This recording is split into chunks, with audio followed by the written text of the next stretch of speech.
Vote নিয়ে এখনো ষড়যন্ত্র হচ্ছে, সতর্ক করলেন তারেক রহমান। সব ধর্ম বর্ণের মানুষকে নিয়ে এগিয়ে যাওয়ার প্রত্যয়। ২২ বছর পর কাল খুলনায় যোগ দিচ্ছেন জনসভায়। জুলাইকে তুচ্ছ-তাচ্ছিল্য করে একটি দল জনগণের ধাক্কায় এখন গণভোটে হ্যার পক্ষে অবস্থান নিয়েছে। নির্বাচনী জনসভায় জামায়াতের আমির।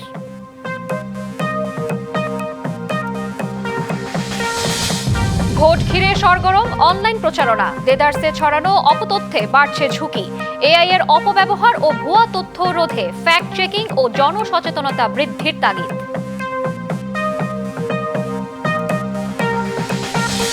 শুরু হলো বাঙালির শোক আর গৌরবের ভাষার মাস। ৫২ সালে বাংলার পরিবর্তে উর্দু চাপানোর চেষ্টার প্রতিবাদে শহীদ হন সালাম, বরকত, রফিকরা।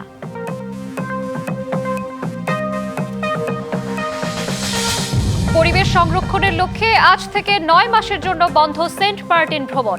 জীবন জীবিকা নিয়ে শঙ্কায় পর্যটন সংশ্লিষ্টরা। স্বাধীনতাকে ধারণ করে ২৪-এর অভ্যুত্থানকে অক্ষুণ্ণ রেখে দেশ গঠন করতে সিরাজগঞ্জ জনসভায় দেশবাসীর প্রতি আহ্বান জানিয়েছেন তারেক রহমান। সামনে নির্বাচন নিয়ে ষড়যন্ত্র হচ্ছে বলেও শঙ্কা প্রকাশ করেন তিনি। বলেন, গুপ্ত বিভ্রান্তকারীদের থেকে সাবধানে থাকতে হবে। বিএনপি শান্তিতে বিশ্বাসী, তাই সব ধর্ম বর্ণের মানুষকে নিয়ে একসাথে এগিয়ে যাওয়ার প্রত্যয় তার। দুপুরের মধ্যেই বিপুল সমাগমে পরিপূর্ণ হয়ে ওঠে সিরাজগঞ্জের বিসিক শিল্প পার্কের বিস্তীর্ণ প্রাঙ্গণ। লাখো মানুষের পদভারে এক পর্যায়ে জনসমুদ্রে পরিণত হয় যমুনা তীরবর্তী চরাঞ্চল। অপেক্ষার অবসান ঘটিয়ে বেলা ৩:৩০টার দিকে মঞ্চে এসে হাজির হন বিএনপি চেয়ারম্যান তারেক রহমান। বাঁধভাঙা উচ্ছ্বাস ছড়িয়ে পড়ে চারিদিক। বিএনপি শান্তিতে বিশ্বাস করে উল্লেখ করে ধর্মবর্ণ সবাইকে সঙ্গে নিয়ে এগিয়ে যাওয়ার প্রত্যয় ব্যক্ত করেন দলের চেয়ারম্যান। এই মুহূর্তে বিএনপি একমাত্র রাজনৈতিক দল যেই দলের অভিজ্ঞতা আছে কিভাবে দেশকে সুন্দরভাবে সামনের দিকে পরিচালিত করতে হয়। নিজ দলের অভিজ্ঞতা তুলে ধরে জুলাই আন্দোলনকে ধারণ করে স্বাধীনতাকে অর্থবহ করার অঙ্গীকারও করেন তিনি। অর্জন করেছি স্বাধীনতা ৭১ সালে, ২০২৪ সালে আমরা সেই স্বাধীনতাকে রক্ষা করেছি। এখন আমাদের সেই স্বাধীনতাকে প্রিয় ভাই বোনেরা অর্থবহ করে তুলতে হবে। ভোট নিয়ে সকল ষড়যন্ত্র প্রতিহতের আহ্বান জানিয়ে বিভ্রান্তকারীদের গুপ্ত হিসেবেও আখ্যা দেন বিএনপি চেয়ারম্যান। যারা এসে আপনাদেরকে বিভ্রান্ত করার চেষ্টা করবে, দেখা মাত্র তাদেরকে বলবেন গুপ্ত তোমরা। বিএনপি সরকারে গেলে জনগণের রাজনৈতিক অধিকার প্রতিষ্ঠা করার শপথ নেন তারেক রহমান। এবারের ভোটের সমীকরণকে বলা হচ্ছে নয়া সমীকরণ।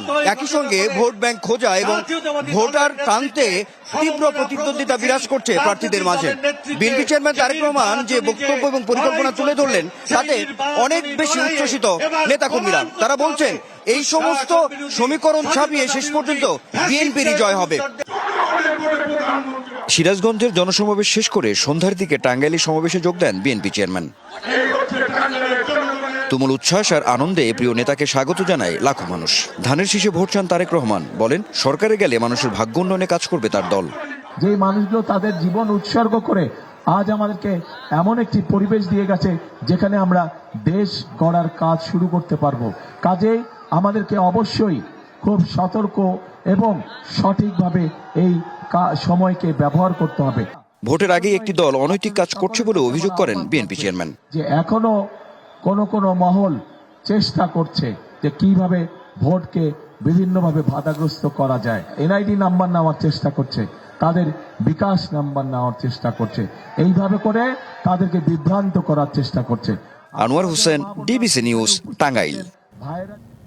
নির্বাচনী জনসভায় আগামীকাল খুলনায় যাচ্ছেন বিএনপির চেয়ারম্যান তারেক রহমান। দীর্ঘ ২২ বছর পর তার আগমনে নগরীতে এখন উৎসবের আমেজ। শহরের নানা প্রান্তে শোভা পাচ্ছে ব্যানার ফেস্টুন। উজ্জীবিত দলটির নেতাকর্মীরাও। জনসভায় কয়েক লাখ লোকের সমাগম হবে এমন প্রত্যাশা মহানগর বিএনপির। প্রিয় নেতাকে বরণ করতে অধীর আগ্রহে অপেক্ষার প্রহর গুনছেন স্থানীয়রা।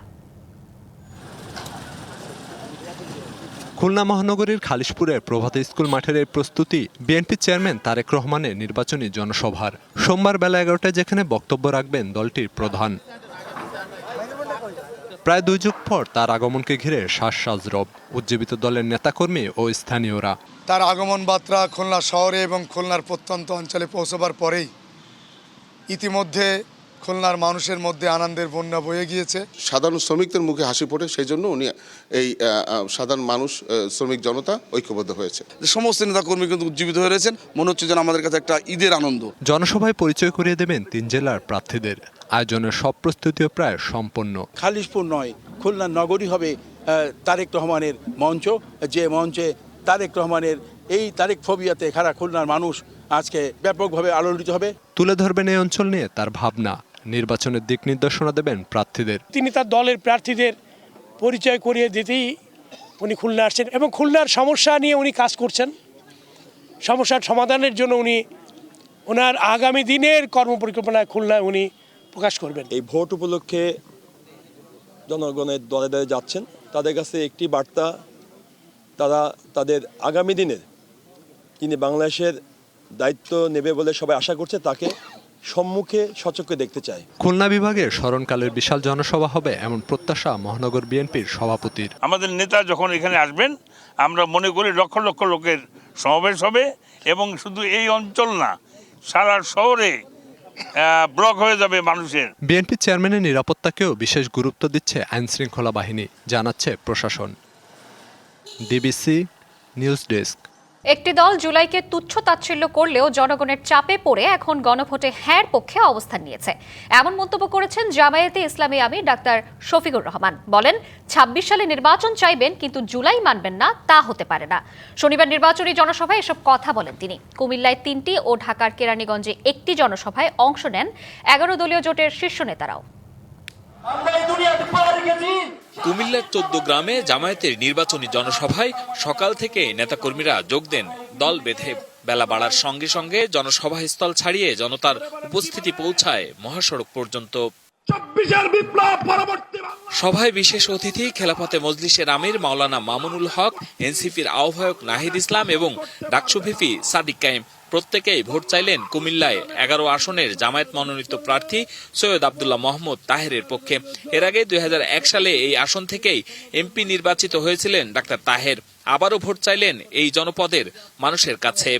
আমার অতীতের কর্মকাণ্ড, বর্তমান রাজনৈতিক অবস্থান সবকিছু মিলে আমি সমগ্র 14 গ্রামের মানুষের দলমতের ঊর্ধ্বে উঠে কল্যাণ করতে সক্ষম হব ইনশাআল্লাহ।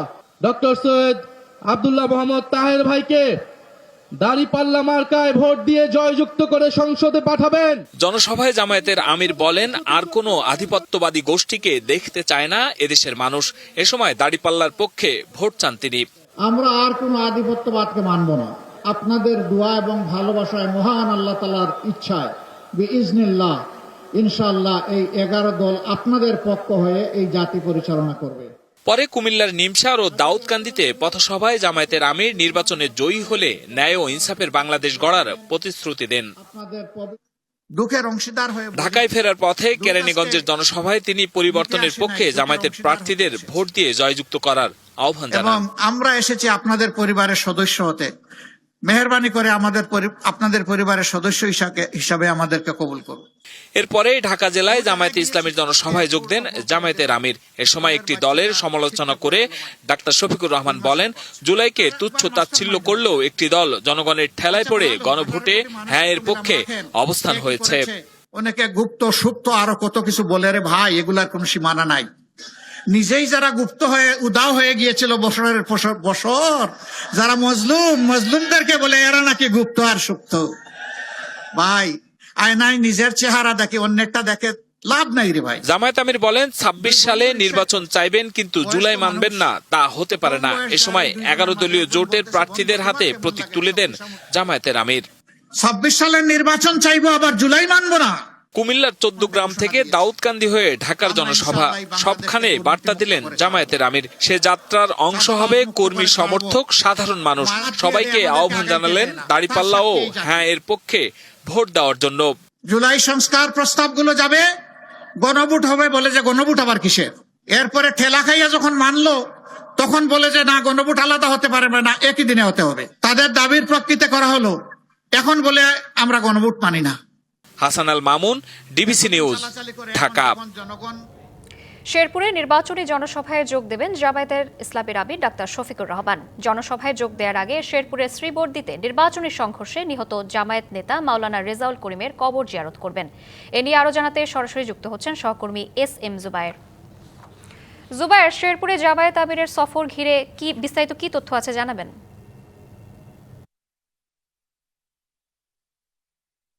শ্রাবন্তী, আমরা দারোগালীপুর পার্কে এখানে এই জনসভায় যোগ দিবেন জামাতের আমির ডক্টর শফিকুর রহমান।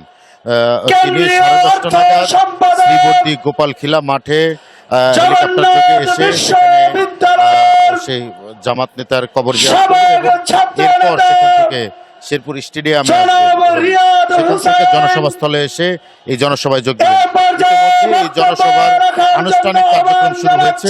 এখানে স্থানীয় নেতৃবৃন্দ বক্তব্য রাখছেন। ইতিমধ্যে মাঠ কিন্তু আসলে জামাত নেতাকর্মী দিয়ে ভরে যাচ্ছে। খণ্ড খণ্ড মিছিল নিয়ে তারা বিভিন্ন স্থান থেকে আসছেন এবং রাস্তায় আমরা দেখছিলাম যে বেশ কিছু স্থানে জামাতের নেতাকর্মীরা নেতাকর্মীরা কিন্তু অবস্থান করছে মাওলানা ডক্টর শফিকুর রহমানকে বরণ করে নিয়ে। আমরা স্থানীয়দের সাথে কথা বলেছি, স্থানীয় নেতৃবৃন্দের সাথে কথা বলেছি। তারা বলেছেন যে তারা আগামীতে কিভাবে কাজ করবে, আগামী নির্বাচন কেমন হবে ইত্যাদি বিষয়ে আসলে তারা বক্তব্য পাবে এবং আগামী যে নির্দেশনা পাবে জামাতের আমিরের কাছ থেকে সেই নির্দেশনা অনুযায়ী তারা সামনের দিনে কাজ করবে। এবং তারা বারবার একটি কথা বলেছেন, জেলা জামাতের আমির সহ আমরা একাধিক নেতৃবৃন্দের সাথে কথা বলেছি। তারা বারবার বলেছেন যে গত 28 তারিখে শেরপুরে যে সহিংসতার ঘটনা ঘটেছে এবং বিভিন্ন স্থানে যে সহিংসতার ঘটনা ঘটছে সেসব তারা সরকারকে শক্ত হাতে প্রতিহত করতে বলছেন এবং আগামী নির্বাচন সুষ্ঠু করতে আসলে আইন শৃঙ্খলা পরিস্থিতি দ্রুত উন্নতির কথা বলেছেন। অন্যথায় আসলে আগামী নির্বাচন নিয়েও তারা সংশয় প্রকাশ করেছে। আমরা এখানে মঞ্চে দেখতে পাচ্ছি যে বৃহত্তর ময়মনসিংহের জেলা আমির, জামালপুর জেলার আমির, ময়মনসিংহ বিভাগীয় আঞ্চলিক পরিচালক যিনি রয়েছেন তারা কিন্তু ইতিমধ্যে মঞ্চে এসে পৌঁছেছেন। জামাত আমিরের সাথে কিন্তু ডাকসু জিএস এস.এম. ফরহাদও এখানে উপস্থিত হওয়ার কথা রয়েছে। শ্রাবন্তী, আমরা পরবর্তীতে আসলে আপডেট পেলে আপনার মাধ্যমে জানিয়ে দিতে চেষ্টা করব। জুবায়ের, আপনাকে ধন্যবাদ। চলছে ক্ষণ গণনা, আর মাত্র 10 দিন বাদেই ত্রয়োদশ জাতীয় সংসদ নির্বাচনের ভোট যুদ্ধ। জয় পেতে মরিয়া সব রাজনৈতিক দলের প্রার্থীরা রাত দিন একাকার করে ছুটছেন ভোটারদের কাছে, চষে বেড়াচ্ছেন শহর থেকে গ্রাম। ভোটারদের মন জয়ে নিরন্তর প্রচেষ্টা। ঝিনাইদহের কালীগঞ্জের কোলা বাজারে সকালে গণসংযোগ করেন স্বতন্ত্র প্রার্থী সাইফুল ইসলাম ফিরোজ। কুশল বিনিময় করেন ভোটারদের সাথে। অভিযোগ করে বলেন, কিছু সন্ত্রাসী ভয় ভীতি দেখাচ্ছে, প্রশাসনকে ভোটের পরিবেশ নিশ্চিতে ব্যবস্থা নিতে হবে। বাগুড়া 1 আসনে বিএনপি প্রার্থী মনোয়ার হোসেন খানের পক্ষে ভোট প্রার্থনা করেন নেতাকর্মীরা। অন্যান্য স্থানেও প্রার্থীরা চষে বেড়াচ্ছেন অলিগলি। কেবল ভোটের মাঠ নয়, নির্বাচন ঘিরে সরগরম ডিজিটাল দুনিয়া। বিএনপি, জামায়াত, এনসিপি সহ রাজনৈতিক দলগুলো ইউটিউব, ব্লগ, টুইটার, ফেসবুকে সমান তালে চালাচ্ছে প্রচারণা। দলগুলো যেমন নিজেদের অবস্থান তুলে ধরেছেন, তেমনি প্রতিপক্ষকে ঘায়েল করতে চলছে কাদা ছোড়াছুড়ি। সেই সঙ্গে গোঁদের ওপর বিস্ফোরা এআই। ফলে নির্বাচনের রণক্ষেত্র হয়ে উঠেছে সামাজিক মাধ্যম, যা সুষ্ঠু নিরপেক্ষ নির্বাচনের ঝুঁকি বাড়াচ্ছে।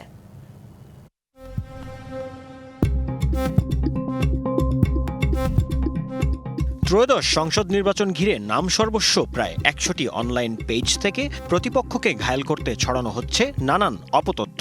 আর্টিফিশিয়াল ইন্টেলিজেন্স এআই এর যুগে যেসব দেখে সহজেই বিভ্রান্ত হচ্ছে মানুষ। তফসিল ঘোষণার পর ফেসবুকে গেল 25 ডিসেম্বর থেকে 1 মাসে $52,000 বেশি খরচ করেছেন বিভিন্ন দলের প্রার্থী ও সমর্থকরা। বাংলাদেশি মুদ্রায় যা প্রায় 64 লাখ টাকা। ফেসবুকের মালিকানা প্রতিষ্ঠান মেটার ad library social issues, elections and politics ক্যাটাগরির তথ্য বিশ্লেষণ করে মিলেছে এসব তথ্য। ফেসবুক ও ইনস্টাগ্রামে প্রচার করা হচ্ছে বিজ্ঞাপনও, যার বড় অংশ ভিডিও ও গ্রাফিক্স নির্ভর। তুলে ধরা হয়েছে দল এবং ব্যক্তির নির্বাচনী প্রচারণা। বেশ কয়েকটি পেজের কিছু বিজ্ঞাপনে প্রতিপক্ষকে করা হচ্ছে সমালোচনাও। বিএনপি বলছে, কিছু গুপ্ত সংগঠন 5ই আগস্টের পর থেকেই ডিজিটাল মাধ্যমে অপতথ্য ছড়িয়ে সাধারণ মানুষকে বিভ্রান্ত করছে, যার প্রভাব পড়েছে ভোটের মাঠেও। জানেন যে যেভাবে গুপ্ত বিভিন্ন সংগঠনে ছিল, ঠিক ডিজিটাল এই আপনার সোশ্যাল মিডিয়াতে এরকম গুপ্তের অভাব নেই। সোশ্যাল মিডিয়াতে যে ধরনের ডিসইনফরমেশন হচ্ছে, এই ডিসইনফরমেশনের কারণে দেখা যাচ্ছে যে সাধারণ ভোটারদের ভিতরে এক ধরনের মিশ্র প্রতিক্রিয়া দেখা দিচ্ছে। গণতন্ত্র কিন্তু সবচেয়ে বেশি ক্ষতিগ্রস্ত হচ্ছে এই ধরনের ডিসইনফরমেশনের কারণে। এইটা একটা বড় চ্যালেঞ্জ, মানে ওই যে টেকনোলজির আমাদের যেমন বেনিফিট আছে, একই সাথে চ্যালেঞ্জও আছে, এবং দুষ্ট চক্র এই কাজগুলো করে, এবং ফেক নিউজ আজকালকার একটা বড় চ্যালেঞ্জ। যে বিশেষ করে ফটোকার্ড, যে একটা ফটোকার্ড বানিয়ে ছেড়ে দিলাম একজনের কথাকে টুইস্ট করে, অথবা খণ্ডিত বক্তব্যকে টুইস্ট করে, অথবা বিকৃত করে। অনেক সময় হয় কি, মিম পেজ একটা ফান করে একটা জিনিস করলো, আরেকজন এটাকে সঠিক মনে করে ছড়িয়ে দিচ্ছে। তো এই জিনিসগুলো মানুষের কাছে ভুল তথ্য যাচ্ছে, ভুল ইনফরমেশান যাচ্ছে, মানুষকে ম্যানিপুলেট করার চেষ্টা করা হচ্ছে। অনেক সময় হয় যে কারো বিরুদ্ধে একটা অপপ্রচার হিসাবেও এটাকে টুল হিসাবে ব্যবহার করা হচ্ছে। এইটা আমি মনে করি নির্বাচন কমিশনের নির্বাচনী যে আচরণবিধি, এটার মধ্যে থাকা উচিত, হয়তো আছেও।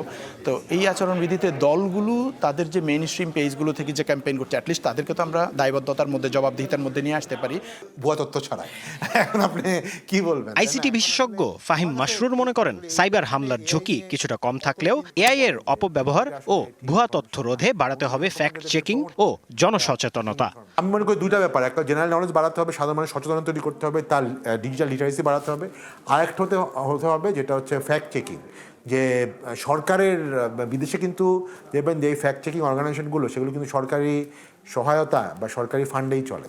বাংলাদেশে এখনও রিসেন্টলি পিআইবি একটা ফ্যাক্ট চেকিং শুরু করেছে। আমরা অনেকদিন থেকে বলছিলাম ইলেকশন কমিশনও আসলে একটা ফ্যাক্ট চেকিংয়ের একটা ইউনিট চালু করা উচিত, যাতে যে কোনো ধরনের মিসইনফরমেশান বা অপতথ্য যদি কোনো প্রার্থীর এগেনস্টে ছাড়ানো হয়, সেটা যাতে ইলেকশন কমিশনই ফ্যাক্ট চেক করে বলে যে এটা আসলে ঠিক ইনফরমেশন না। সুষ্ঠু নির্বাচন আয়োজনে মাঠের লড়াইয়ের পাশাপাশি এবারের বড় চ্যালেঞ্জ ডিজিটাল প্ল্যাটফর্মগুলোতে ছড়ানো ভুয়া তথ্য, যা রোধে বিশেষজ্ঞদের পরামর্শ সাইবার সিকিউরিটি জোরদারের। তবে সবকিছু ছাপিয়ে আসন্ন ত্রয়োদশ জাতীয় সংসদ নির্বাচনকে ঘিরে উচ্ছ্বসিত সাধারণ মানুষ। জাকারিয়া খান, ডিবিসি নিউজ, ঢাকা। দেশ জুড়ে বইছে নির্বাচনের জোর হাওয়া। 12 ফেব্রুয়ারি হবে ত্রয়োদশ জাতীয় সংসদ নির্বাচনের ভোট গ্রহণ। এ নিয়ে কি ভাবছেন সাধারণ মানুষ থেকে শুরু করে আগামী জনপ্রতিনিধিরা, সে কথা জানাতে ডিবিসি নিউজের ইলেকশন এক্সপ্রেস ছুটে যাচ্ছে সব সংসদীয় আসনে। এখন রয়েছে সংসদীয় আসন 189, ঢাকা 16-এ। সিএসআরএম ডিবিসি ইলেকশন এক্সপ্রেসে আমরা আছি ঢাকা 16, এটি সংসদীয় আসন 189। আমার সাথে যুক্ত আছেন জামায়াত ইসলামী মনোনীত প্রার্থী মোহাম্মদ আব্দুল বাতিন। আপনাকে স্বাগত জানাচ্ছি আমাদের সিএসআরএম ডিবিসি ইলেকশন এক্সপ্রেসে। আপনি পাশাপাশি জামাত ইসলামী কেন্দ্রীয় মজলিসের শুরা সদস্য এবং কর্মপরিষদের ঢাকা উত্তরের তে আছেন, শুরা সদস্য হিসেবে আছেন। আর আপনাকে স্বাগত জানাচ্ছি, যেমন বলছিলাম, সিএসআরএম ডিবিসি ইলেকশন এক্সপ্রেসে।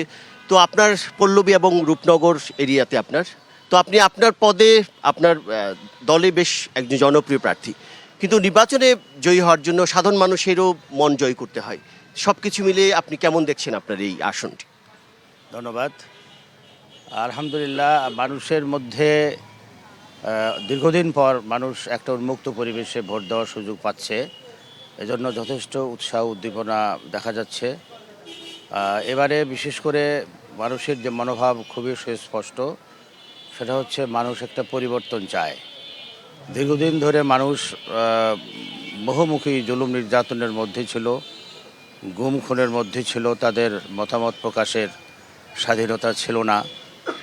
সেই প্রেক্ষাপটে বিগত জুলাই বিপ্লবের মধ্য দিয়ে যে অনুকূল পরিবেশ সৃষ্টি হয়েছে, মানুষ এটাকে খুবই সাদরে গ্রহণ করেছে। মানুষের মধ্যে আমি জুলাই বিপ্লবের যে চেতনা, সেটা এখনও উজ্জ্বল দেখতে পাই। তারা চায় একটা পরিবর্তন, তারা চায় সংস্কার। জুলাই বিপ্লব যে মূল দাবি ছিল সংস্কার, সংবিধানের সংস্কার, শাসন ব্যবস্থার সংস্কার, যাতে একটা নিয়মতান্ত্রিক শাসন প্রতিষ্ঠিত হয় এবং দেশ একটি গণতান্ত্রিক ধারায় চলে। তো এই পরিবেশে বেশ উৎসাহ উদ্দীপনা সহকারে আমরাও গণসংযোগ করছি। আমরা বিশেষ করে আমি পল্লবী রূপনগর এলাকার গত জুলাই মাস থেকে গণসংযোগ করছি। আমরা প্রত্যেকটি মানুষের দুয়ারে দুয়ারে যাচ্ছি, তাদের সমস্যাগুলো শুনতেছি, তাদের সঙ্গে ব্যক্তিগতভাবে মত বিনিময় হচ্ছে, তাদের সুখে দুঃখে আমরা পাশে থাকার চেষ্টা করছি।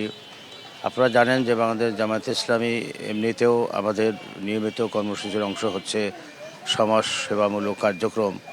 তার অংশ হিসাবে বিগত দীর্ঘদিন ধরে আমরা মানুষের পাশে থাকি, তাদের অসুখে বিসুখে, দুঃখ দুর্দশায় বা বিভিন্ন সামাজিক সমস্যায় আমরা সবসময় তাদের পাশে থাকার চেষ্টা করেছি। তো এই যে মাঠে যে ঢাকা 16 এখানে আপনার একজন প্রতিদ্বন্দ্বী তারকা খেলোয়াড়, তারকা ফুটবলার, বেশ রাজনীতি হেভিওয়েট বিবেচনা করা হচ্ছে। বিশ্লেষকরা বলছেন যে মিরপুর যে এলাকাটি গুরুত্বপূর্ণ একটা হাড্ডাহাড্ডি লড়াইয়ের আভাস দিচ্ছেন তারা। আপনি কি মনে করছেন? না, সেটা ঠিক আছে। আমার প্রতিদ্বন্দ্বী যে আমিনুল হক ভাই, তিনি ডেফিনেটলি একজন তারকা প্রার্থী। তিনি আমাদের জাতীয় ফুটবল দলের ক্যাপ্টেন ছিলেন এবং তার যে রাজনৈতিক পরিচয় সেটাও হেভি। বাট মানুষ তো সামগ্রিকভাবে প্রার্থীকে তুলনা করবে। আর বিশেষ করে বিগত আগস্ট বিপ্লবের পর থেকে সমাজে যেসব কার্যক্রম পরিচালিত হয়েছে বিভিন্ন রাজনৈতিক দলগুলো কর্তৃক, সেগুলো কিন্তু মানুষের বিবেচনায় থাকবে, কারণ সেই স্মৃতিগুলো মানুষের সামনে আছে। আমরা সাধারণভাবে মানুষ যেটা জানে বা যেটা প্রত্যক্ষ করেছে সেটা হলো যে এক দল চলে গেছে আর এক দল আসছে। আমরা এই প্রসঙ্গগুলো হচ্ছে আমাদের সমাজের যে একেবারেই একটা মানে নিয়মিত অনুষঙ্গ হয়ে দাঁড়িয়েছে। তো আপনার এই মিরপুর একটা কঠিন জায়গা, বিশেষ করে সন্ত্রাসী বা মাদকের একটা প্রচুর কি বলবো একটা দুর্নাম রয়েছে। তো পল্লবী রূপনগরের রূপ ফিরানোর জন্য আপনি কিভাবে কাজ করবেন সংক্ষেপে জানতে চাই। দেখুন, আমি পূর্বে যে কথাটা বলছিলাম, আমার কথাটা শেষ হয়নি তখন। সেটা হলো আমাদের সমাজে চাঁদাবাজি এবং দখলবাজি এগুলো কিন্তু অব্যাহত আছে। বিগত ফ্যাসিস্ট আমলে যেমন ছিল এখনও আছে, শুধু ব্যক্তির পরিবর্তন হয়েছে। তো পাশাপাশি একই রকম মাদক, কিশোর গ্যাং, সন্ত্রাস, চাঁদাবাজি এগুলো সাধারণত রাজনৈতিক ব্যক্তিবর্গের, শাসক দলের অথবা স্থানীয় নেতৃবর্গের পৃষ্ঠপোষকতায় চলে। সব কিছু মিলে আপনি জয়ের ব্যাপারে কতটা আশাবাদী, একেবারে সংক্ষেপে? না, জয়ের ব্যাপারে আমি খুবই আশাবাদী, কারণ মানুষ একটা পরিবর্তন চায়। মানুষ কোনো অবস্থাতেই অতীতের ফ্যাসিবাদী ব্যবস্থার মধ্যে যেতে চায় না। তারা সংস্কার চায়, তারা আমূল পরিবর্তন চায়। জুলাই বিপ্লবের যে বাণী, তারা সেটাকে ধারণ করে। তারা বিগত বিপ্লবের সময় যে যারা নিহত হয়েছে তাদের বিচার চায়, তারা শহীদ ওসমান হাদির বিচার চায়, আবু সাইদ, মুগ্ধ, সকলের বিচার। অনেক অনেক ধন্যবাদ। আপনাদের জন্য আমাদের পক্ষ থেকে শুভকামনা রইল। আপনারা শুনছিলেন CSRMDB সিলেকশন এক্সপ্রেসে। আমরা পরবর্তী দুপুর 12টায় অন্য কোনো রাজনৈতিক দলের নেতাদের সাথে কথা বলার চেষ্টা করব, তুলে ধরবো নির্বাচনী ভাবনা। তো CSRMDB সিলেকশন এক্সপ্রেস আমাদের সাথেই থাকুন। যে মাসে ভাষার জন্য রাজপথে ঝরেছিল তরুণের প্রাণ, যে মাসে বিশ্ব দেখেছিল মায়ের ভাষার দাবিতে প্রাণ লুটিয়ে দেয়া যায়, এমন সংগ্রাম আর গৌরবোজ্জ্বল ইতিহাসের গল্প কেবল লিখেছে বাঙালি। 1952 সালের 21শে ফেব্রুয়ারি সেই দিনটি এখন আন্তর্জাতিক মাতৃভাষা দিবস। শোক আর গৌরব একসাথে লেখা বাঙালির সেই ইতিহাস। ভাষার মাস ফেব্রুয়ারি শুরু আজ। 1947 সালের দেশভাগের পর নতুন রাষ্ট্র পাকিস্তান, কিন্তু শুরু থেকেই প্রশ্ন ছিল এই রাষ্ট্রের ভাষা হবে কি। সংখ্যাগরিষ্ঠ মানুষের মুখের ভাষা বাংলাকে ভুলে চাপিয়ে দেওয়ার চেষ্টা করা হয় উর্দুকে।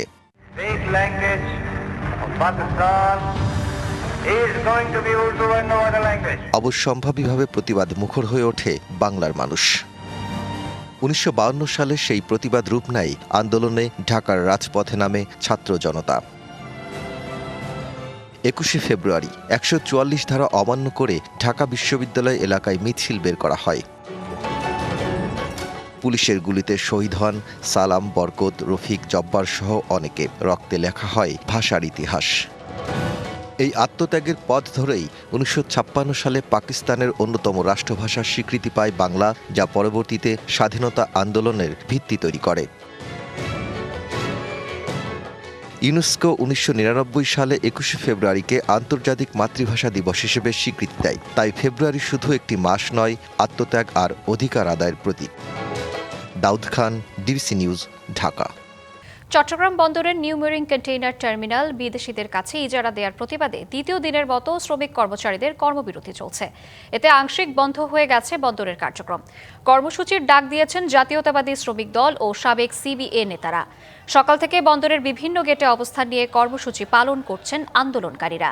সকাল 8টা থেকে শুরু হয়ে কর্মবিরতি চলবে বিকেল 4টা পর্যন্ত। যদিও বন্দর কর্তৃপক্ষ সকাল কর্মকর্তা কর্মচারীদের এ ধরনের কর্মকাণ্ড থেকে বিরত থাকার নির্দেশ দিয়েছে। আচরণবিধি ভঙ্গ করলে ব্যবস্থা নেওয়ার কথা জানিয়েছে।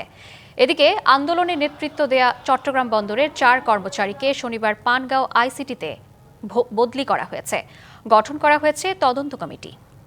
পরিবেশ সংরক্ষণের লক্ষ্যে সরকারের সিদ্ধান্ত অনুযায়ী আজ থেকে সেন্ট মার্টিন দ্বীপ টানা 9 মাসের জন্য পর্যটক ভ্রমণ বন্ধ হয়ে গেছে।